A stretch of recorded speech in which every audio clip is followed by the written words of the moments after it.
बाई आपल्या आठवडी बाजारात नाही गावातला भाजीपाला आणायला नाही किराणा आणायला ही मस्त चांगला कपडा होता घरात कॉटनचा.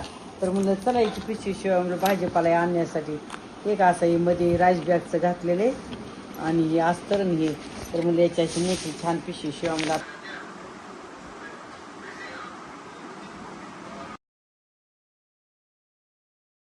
तर मंडळी पहा इतके देवासाठी वस्त्र शिवलेले. तर हे पांडुरंगासाठी शिवलेले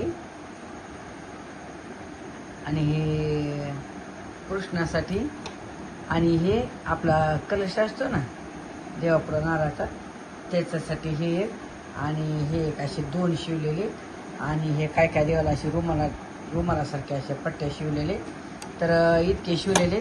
तर पाहूत आता जितकं होईल तेवढे आता शिवणार आहे.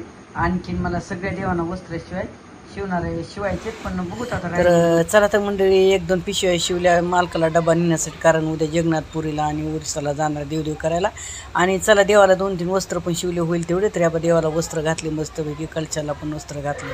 आणि चला आज खूप घाई गडबड आहे. आज मालकाला उद्या जाण्यासाठी मी आज पुऱ्या करणार आहे करंज्या 2-3 नमुन्याच्या चटण्या आज सगळी तयारी करून ठेवायची.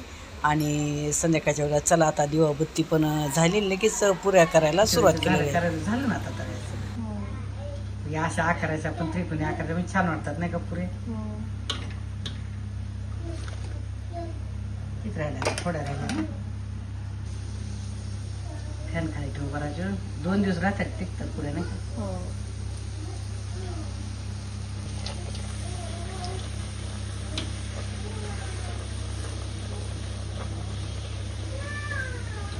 करंज्या पण एकदम भारी झाल्या मस्त पैकी.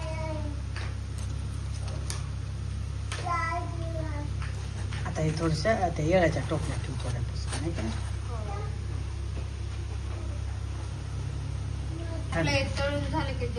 हो जेवण करू थोडं झाल्यावर फॅन खाली ठेवू.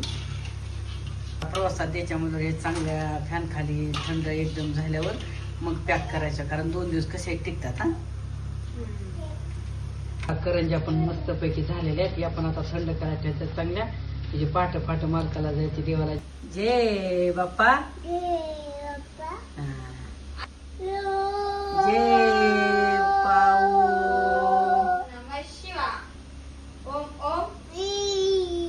पहा म्हणजे आता जेवण झालेली आहेत आणि सगळं आम्ही फॅन खाली ठेवलेलं थंड करायला. मला थोडं उशिरा पॅकिंग करते कारण सकाळी लवकर जायचे. तर या पुऱ्या सगळ्या असे एकदम थंड झाले आहेत मस्तपैकी. थोड्या कापण्या टाईप काही केल्या आणि पुन्हा अशा गोल काय केल्या भरपूर साऱ्या कारण कशाही 2 दिवस पुऱ्या राहतात. आणि जगन्नाथपुरीला ओरिसाला तिकडं नाही का आपली ज्वारीची भाकरी चपाती भेटत नाही तिकडं डाळ भातच असतो म्हणून हे असे समजा 2-3 दिवस आपल्यासोबत अन्न भेटते खायला त्यामुळे पुऱ्या केलेल्या आहेत. आणि 9-10 भाकऱ्याच्या पातळ बारीक केल्या आणि तिकडे तंदूर भट्टीतून हॉटेलच्या भाजून आणलेल्या आहेत. ह्या भाकरीला 8-10 दिवस काहीच होत नाही कारण मागच्या वेळेस मला गेलते ना देवाला कामाख्या देवीला त्यावेळेस ह्या 8-10 दिवस भाकरीला काहीच झालं नाही. त्या कडक करून आणल्या मस्तपैकी. आणि इकडं शेंगदाण्याची चटणी पण भरपूर घेतलेली आहे आणि हा हिरव्या मिरचीचा खार म्हणतात ना तो पण थोडासा तळून घेतलेला आहे. की चिवडा वगैरे असं पोह्याचा काहीच नको म्हणले. आणि त्यामध्ये मोर चिवडा अर्धा किलोचा पाकिट रेडमीचा आणलेले. आणि इकडं पहा कढीपत्त्याची चटणी पण घेतलेली. इथं हे जवसाची चटणी आणि इकडं पहा करंज्या घेतलेल्या थोड्याफार ट्रेनमध्ये बसल्या टाईमपास म्हणा हे असे करंज्या घेतलेले आहेत. आणि इकडं शेंगदाणा लाडू थोडेसे ते ड्रायफ्रूटचे 2-3 लाडू पुन्हा तिळाचे लाडू असे. आणि हे बर्नीने घेतलेले हे असे कॅरीबॅगमध्ये पेपरमध्ये फुटतात ना बॅगेत दाबून त्यामुळे अशा बर्नीने घेतलेले आहेत. आणि थोडेसे उपवासाला आता गुरुवार पण येते अंजीर थोडे काजू बदाम हे थोडंसं दिलेलं आहे सोबत. फराळाच्या पुड्या पण घेतलेल्या 5-6. आणि इकडं पहा टॉवेल रुमाल आणि हे 3-4 ड्रेस घेतलेले आहेत.